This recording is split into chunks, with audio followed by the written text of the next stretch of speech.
서울대 로스쿨에 합격하다. 강보라. 어린 시절 사고로 장애인이 된 그녀. 하지만 큰 어려움 없이 유년 시절을 보냈습니다. 좋은 친구들 만나가지고 고등학교 때도 내내 친구들 업어주고 도와주고 부모님 교육이 그랬고 이제 별 다른 뭐 차이는 없다 그냥 뭐 넌 똑같다 약간 이렇게 이제 생각해서 크게 뭐 장애인이다 이런 생각을 하진 않았어요. 열심히 공부한 덕분에 서울대 법학과에 합격. 하지만 대학 생활을 하며 겪은 세상은 그녀에게 결코 녹록지 않았습니다. 서울 와서 이제 처음 내가 장애인이구나 이런 걸 좀 많이 느꼈죠. 이제 아무래도 학원에서도 몸이 불편한 저 딱 보면 이제 등록하지 말고 돌아가라. 그 말을 직접적으로 들으니까 너무 막 상처가 되더라고요, 그때는. 포기하지 않고 공부에 매진한 그녀는 서울대 로스쿨에 합격. 법조인의 꿈을 향해 다가섰습니다. 힘든 일이 있어도 불가능한 건 아니구나 이런 생각 많이 하게 됐죠. 앞으로 이렇게 힘든 일 아마 더 있기도 있겠지만 이제 또 계속 열심히 제 일에 매진하다 보면 또 언젠가 꿈이 이루어지는 날도 오겠죠. 꿈을 향해 도전하는 강보라 씨를 소개합니다.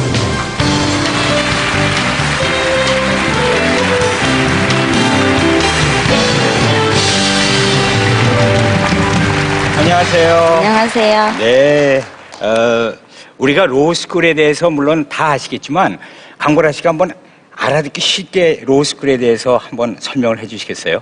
그 3년제 법학전문대학원이고요. 네. 예전에는 법조인이 되려면 사법시험을 봐야 됐는데 이제 로스쿨 법원이 통과되고 지금은 이제 로스쿨을 졸업하고 변호사 자격시험을 쳐야지 법조인이 될 수가 있는 거죠. 네, 그러니까 지금 벌써 예비 법조인이시잖아요. 그렇죠. 네, 강보라 씨께서 오늘 하실 그 강연 주제가 어떤 얘기일까요, 오늘? 제가 그래도 힘든 상황에서도 큰 어려움 없이 이 자리에 올 수 있었던 게 네. 이제 항상 부모님께서 기죽지 말라고 말씀하신 덕분이거든요. 네. 그래서 오늘 그 얘기를 말씀드리고 싶어서 나왔어요. 그러니까 부모님이 해주셨던 말씀이 오늘 강연 주제가 되겠습니다. 네. 기죽지 마라가 오늘 강연 주제가 되겠습니다. 여러분 박수로 청해서 소중한 얘기 듣겠습니다.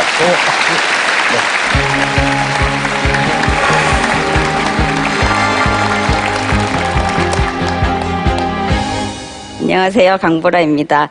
저는 보시다시피 하반신마비 장애인이고요.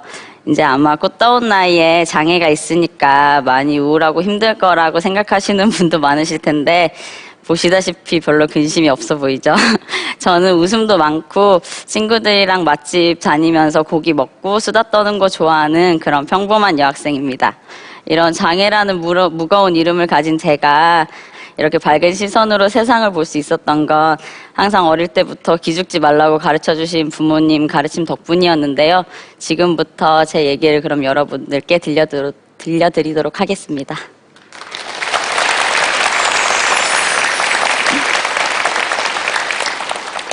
저는 5살 때 사고로 장애를 가지게 됐는데요. 그 당시에 부모님이 집에 안 계셨고 이제 저는 그때 집에 안 열리는 문이 하나 있었는데 그 당시에 제가 이 문을 열어야겠다고 생각을 했나 봐요. 그래서 누워서 문을 딱 찾는데 갑자기 다리에 힘이 안 들어가더라고요. 그래서 이제 다리가 찌릿찌릿해서 막 울고 있었는데 이제 옆집 할머니께서 오셔서 막 업어주셨던 게 기억이 나요. 그래서 그 후에 어머니랑 아버지께서 이제 저를 데리고 병원을 여러 군데 데려가 봤는데 이제 원인은 나오지 않고 그냥 휠체어를 타야 된다 이 말씀만 하시더라고요. 그래서 이제 그때부터 휠체어를 타게 됐습니다. 이제 고등학교 때까지 부모님이 계속 늘 업어주셔서 이제 제가 통학을 할 수 있었고 학교 내에서도 이제 친구들이 이제 이동 수업을 가거나 화장실에 갈 때 도와줘서 이제 큰 어려움 없이 학창 시절은 보낼 수 있었던 것 같아요. 그런데 이제 제가 사춘기가 오면서 조금 방황을 하게 됐는데요. 이제 어릴 때는 그냥 사람들이 휠체어를 타고 지나갈 때 이렇게 쳐다봐도 그냥 왜 쳐다보지? 그냥 그러고 말았는데 이제 사춘기쯤 되니까 이제 휠체어 때문에 나를 쳐다보는구나 이런 생각이 들더라고요. 그리고 이제 가끔 또 어르신 분들은 꼭 오셔가지고 그냥 쳐다보는 것도 쳐다보는 건데 이제 막 어쩌다 이렇게 됐냐 뭐 젊은데 안 됐다 이런 말씀 꼭 하고 가시고 그리고 어린 친구들이 쳐다볼 때도 많은데 이제 어린 친구들 같은 경우에는 막 신기하다 이렇게 하면 옆에서 이제 어머님들이 막 가끔은 이상한 사람이니까 옆에 가지 말라고 이런 말씀도 하시더라고요. 그래서 어릴 때는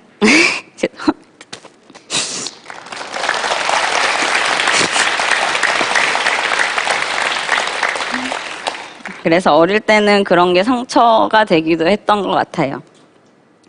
그런데 이제 그래도 그럴 때마다 제가 그래도 큰 방황하지 않고 열심히 공부를 할 수 있었던 건 이제 어머니 아버지께서 그런 일이 있을 때마다 집에 오면 기죽지 마라. 뭐 몸이 불편할 수도 있지. 넌 남들하고 똑같다. 이런 말씀을 많이 해주셨고 이제 그런 말씀을 듣고 이제 저도 큰 방황하지 않고 그래도 열심히 공부를 할 수 있었던 것 같아요. 대신에 이제 부모님께서 괜찮다고 말씀은 하셨는데 공부는 엄청 시키셨거든요. 특히 이제 제가 학교 다닐 때 이제 휠체어를 타니까 이제 오래 앉아 있으니까 욕창 같은 걸로 이제 입원을 할 때가 많았어요. 뭐 2, 3개월씩 입원을 할 때도 있고 그랬는데 한 번은 이제 어머니께서 제가 이제 수술을 하고 마취도 깨기 전에 시험지를 내미시면서 풀어라 이렇게 하시더라고요. 그렇게 어머니께서 공부를 많이 시키셨고 저도 이제 그 당시에는 이제 뭐 장애인이 다른 일을 한다는 걸 생각할 수는 없어서 아 공부만이 살 길이다 이런 생각을 가지고 열심히 공부를 했어요. 첫 입시에서는 잘 안 듣는데 그래도 계속 열심히 해서 두 번째 입시에는 성공을 해서 이제 서울대학교 법과대학에 입학하게 되었습니다. 네.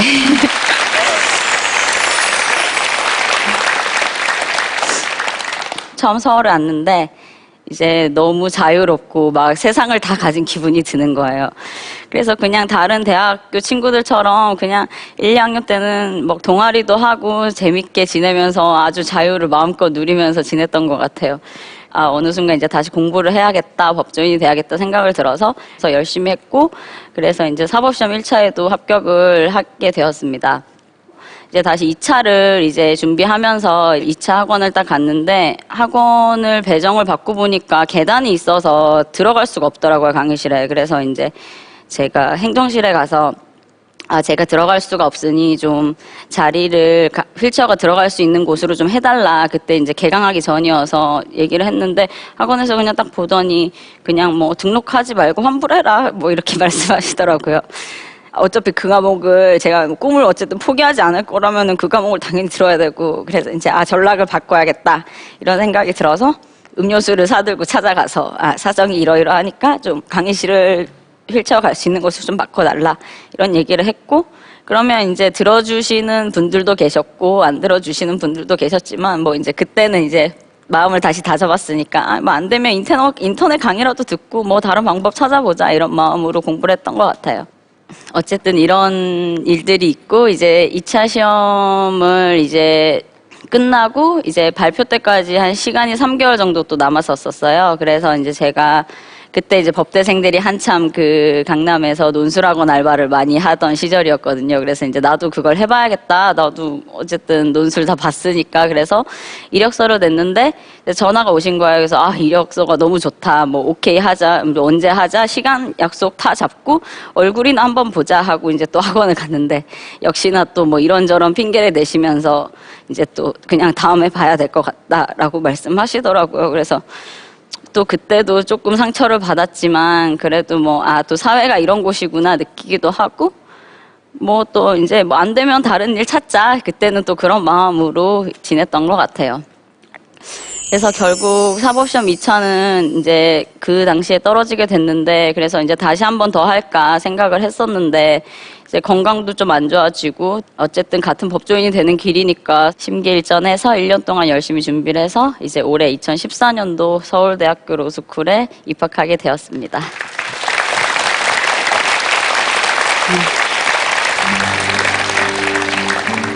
이제 짧지만 제 30년 인생을 돌아보면 이제 또 장애라는 이름이 중요한 순간마다 발목을 잡았던 것 같아요.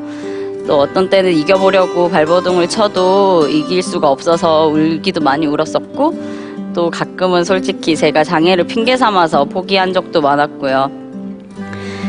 그래도 그럴 때마다 저를 일으켜주고 세워준 거는 뭐 어떤 거창한 말도 아니고 언제나 집에서 부모님께서 해주신 기죽지 마라 이 한마디가 저에게 정말 큰 힘이 됐던 것 같아요.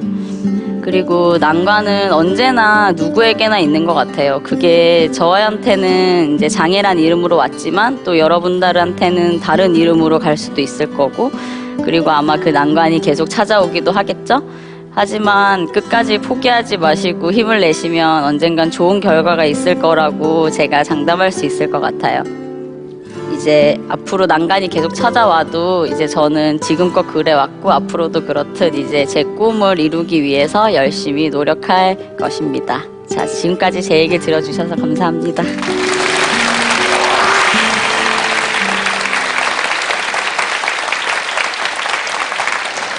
이렇게 강연 말씀 들어보니까요. 네, 부모님께서 네, 참 훌륭하세요. 네. 기죽지 말아라는 그 말. 언제나 마음의 상처를 입거나 조금 서운하거나 그럴 때는 저 기죽지 말아라는 얘기를 항상 되뇌이세요. 네, 아, 그렇겠습니다. 큰 힘이 되죠. 네, 정말 큰 힘이 됐고 네. 그래도 그 덕분에 제가 지금 이 자리까지 올 수 있었던 것 그럼요. 같아요. 로스쿨에 이렇게 입학을 하셨으니까 이제 또 다른 시작이 된 셈인데요. 네. 앞으로 이제 계획은 어떠세요? 그래도 제가 이제 돌이켜보면 저도 힘든 일 많았지만 그래도 저는 이제 가족분들이나 주변 분들한테 배려나 도움을 많이 받았던 거거든요. 네. 어떻게 보면 축복받은 거죠. 그래서 이제 저도 아직은 전문가는 아니지만 나중에 전문가가 되면 이제 저보다 더 어려운 분들한테 도움을 드릴 수 있는 그런 사람이 됐으면 좋겠어요. 네. 틀림없이 그렇게 되실 겁니다. 네. 그리고 또 신문에서 강보라 씨의 사진과 또 얘기를 들을 수 있을 것 같습니다. 네, 이 보도를 감사합니다. 통해서 말이죠. 네, 감사합니다. 오늘 기죽지 마라라는 그런 주제로 강연을 해주셨던 강보라 씨였습니다. 박수 부탁드립니다. 수고하셨습니다. 감사합니다. 네.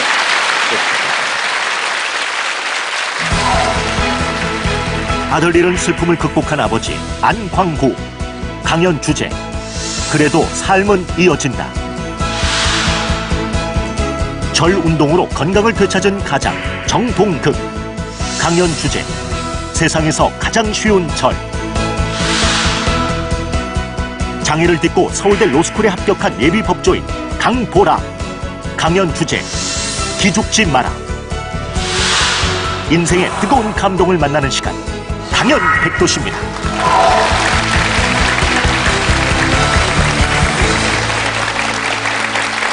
세 분의 오늘도 소중하고 귀한 말씀을 들었는데요. 이제 강연하신 그 마음 어땠는지 한번 여쭤볼까요? 정동욱 씨께서는 어떠셨습니까, 오늘? 이제 오늘 나와서 좀 운동의 또 건강의 중요성을 얘기할 수 있는 기회가 되다 보니까 아마 어떻게 보면 저의 강연을 들은 사람 중에 일부라도 이제 오늘부터 운동을 하고 건강을 찾을 수 있다면은 보람 있는 시간이 되지 않았나 그렇게 생각됩니다. 네, 네. 오늘 우리에게 좋은 걸 가르쳐 주셨습니다. 감사합니다. 고맙습니다. 네. 강보라 씨는 어떠셨습니까? 저는 원래 제 얘기를 많이 하는 스타일은 아니고 네. 오늘 울어서 굉장히 부끄럽긴 한데요. 네. 그래도 이렇게 얘기하니까 홀가분하기도 하고 네. 또 되게 이렇게 떨리는 경험을 한 게 또 앞으로 제가 또 맞닥뜨릴 상황에서 또 기죽지 않는 원동력이 되지 않을까 그런 아마 생각이 들어요. 조금이라도 보탬이 됐을 네. 거예요. 네. 감사합니다. 감사합니다. 네. 강연 소감 어떠셨어요?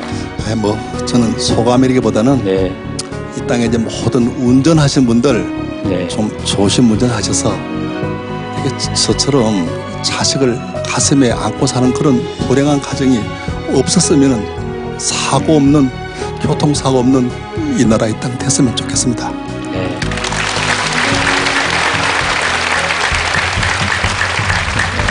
자, 오늘 강연 백도씨 여러분 어떠셨습니까?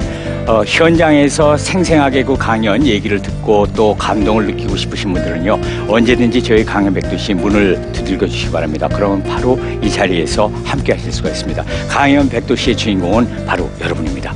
자, 여기서 인사드립니다. 감사합니다.